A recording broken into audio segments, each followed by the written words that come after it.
Yeah. Do you think there's a tendency among scientists to overestimate the realm within which science is competent to speak? Oh, yes. That's, in fact, a very prevalent disease. And in particular, I remember recently there was Ed Wilson, whom otherwise I admire very much. I mean, he's a great biologist and also a friend of mine, but he wrote a book recently called Consilience, in which he's trying to pretend that science can take care of everything, including ethics, and that, to my mind, is totally wrong.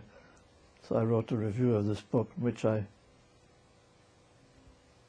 roundly denounced his view, and then I got a very friendly letter back from him afterwards, and so I was happy I didn't disturb his equanimity. Yeah.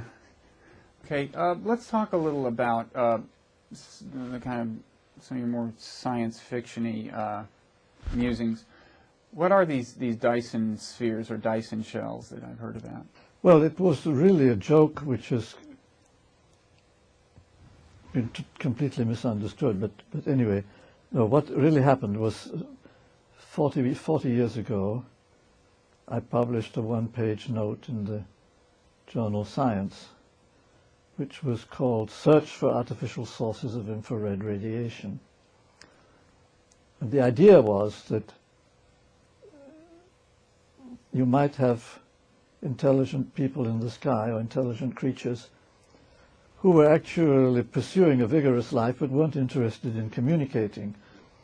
And we had just the year before that, Frank Drake had started listening for radio signals from aliens, and that was fine as long as the aliens were trying to communicate.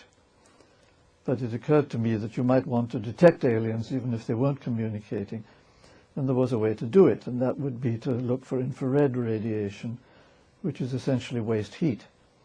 So if there is a society who has suffered a population explosion and is growing very large, or has just a very highly developed industry, it's compelled by the laws of thermodynamics to get rid of the waste heat. You can't exist without getting rid of waste heat, and that has to be radiated into space. And so you'll see that heat radiation as infrared. So I suggested that people actually start looking in the sky with infrared telescopes as well as radio telescopes. So that was the proposal.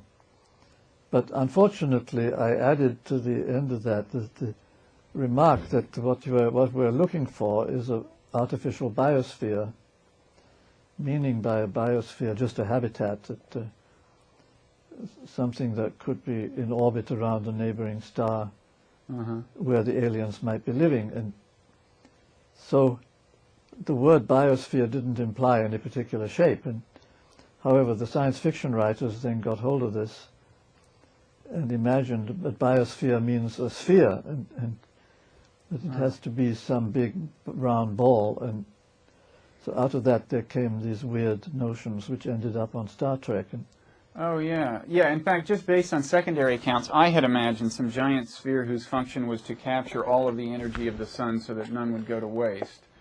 Is that completely erroneous?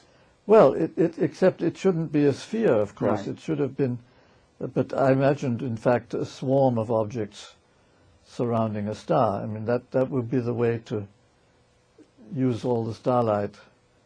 And so it would look essentially from the outside rather like a dust cloud. And actually this was invented not by me but by Olaf Stapledon, the science fiction writer who wrote in the 1930s. So if you really want to give a name to it, it should be the Stapleton sphere rather than the Dyson. I think it's too late to make that change. I'm afraid that your legacy is inextricably intertwined. I'm sort of stuck with it. In any event, it's certainly gotten your name far and wide, right? I mean, yes. Did they actually use the phrase Dyson sphere on Star Trek? Oh, yes. In Did fact, they really?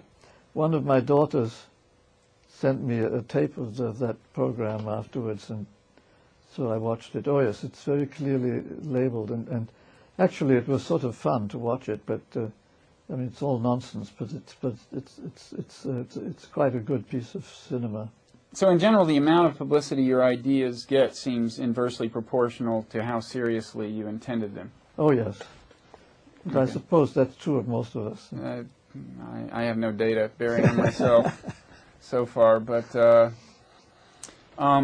now you've spoken approvingly of the idea of Gaia, the idea of the Earth as a kind of self-regulating, almost superorganism. I mean, including the whole biosphere, including the human species. Right, and that seems fairly obvious that that's true. And but of course, I mean, Lynn Margulis, have you talked with her? I actually haven't. No, you should. I mean, she's the one who's really expert on this. And she didn't invent Gaia, but she's its chief promoter in this country. And I think what she says about it is very good. And I mean, it is, I mean, to some people, Gaia is a sort of mystical concept with some sort of religious overtones. That it's a sort of the she-goddess of the earth. But that's not the way Lynn Margulis thinks of it. I mean, she's a scientist, and for her it's a solid scientific notion, which it is also to me, that the whole Earth is a self-regulating system, and it has somehow acquired the ability to preserve itself. Yeah, well, I guess to the extent that people would try to make a religious connection in an arguably valid way, it would be that, generally speaking, self-regulatory systems were designed to be that way. I mean, if you look at an individual organism, we know that natural selection designs things to have these self-regulating properties. So natural selection, in our case, is the designer. And when you find self-regulation to be characteristic of anything, it at least raises the question of whether it wasn't designed to do that, right? Right, and in that case, there couldn't be natural selection. We only have one Earth. Right. And if the Earth had gone down and life had become extinct, of course we wouldn't be here to talk about it. But well, you can imagine a kind of meta-natural selection process with, you know, invoking kind of directed panspermia, you know, Francis Crick's notion where of course, the universe probably hasn't been around long enough for this to actually happen much, but you can imagine where, you know, planets get seeded with life, and then the ones that after a few billion years flourish and succeed in sustaining themselves rather than blowing themselves up, then kind of fertilize other planets, and some fail, some don't. You can kind of dream up a natural selection scenario, right? But yes, I admit it's not very plausible. No, I think that it's not all that implausible either. I mean, we just learned a couple of years ago that the Mars rock, which came from Mars to the Earth just by natural processes being blasted off the surface by an impact, actually remained cool all the way. That was some people in Caltech actually did the magnetic analysis of this piece of rock. They showed if the inside had ever been warm, the magnetic fields wouldn't be what they are. So that it's known for a fact that this particular piece of rock, which came here from Mars, could have carried life with it. Mm-hmm. So that, not to say that it did, but if there had been anything alive inside that piece of rock, it could have survived the trip. And that's, I think, an important piece of information, so that there are natural ways for life to spread from one planet to another. Right.